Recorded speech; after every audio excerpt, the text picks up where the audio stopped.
Ce mois, je devais vous parler des neurotransmetteurs. Et franchement, j'ai eu tellement de mal à m'y mettre qu'on va mettre à l'honneur la dopamine en premier. Bon, moi, la dopamine, au début, je pensais que c'était la récompense. Tu fais une tâche, tu as ta récompense de dopamine.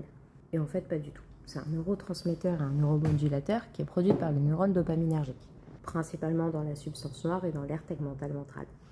Donc elle va servir à démarrer l'action, à maintenir l'effort si la récompense elle est perçue comme atteignable, à apprendre si ça vaut le coup, à ajuster la motivation en fonction de l'environnement et à moduler l'attention vers ce qui est nouveau. Par contre, elle ne crée pas la volonté, le sens, la discipline, la persévérance et elle ne rend pas heureux. D'ailleurs, la récompense de faim, c'est plus le shoot de dopamine et en fait les autres hormones qui prennent le relais. Comment elle fonctionne? En fait, ton cerveau, quand il va penser à une tâche, il va commencer à l'anticiper. Il va anticiper les efforts vs la récompense. Si la récompense vaut le coup, il va y aller. Si la récompense ne vaut pas le coup, il n'ira pas. Si la récompense ne vaut pas le coup, il enverra un taux dopaminique super faible. Il y a d'autres fois, la récompense vaut le coup, il envoie un taux dopaminique normal, mais par contre, ton organisme, enfin ton cerveau, il est surchargé.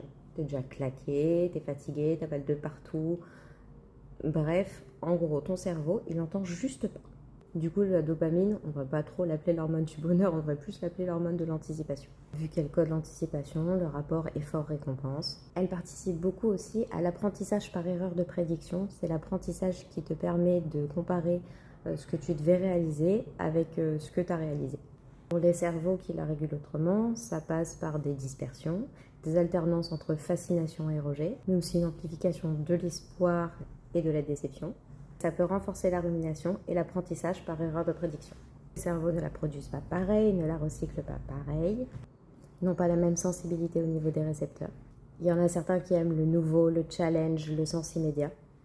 Et il y en a d'autres qui vont préférer la stabilité, la répétition, le sens sur le long terme. Et il y en a d'autres qui vont préférer les deux.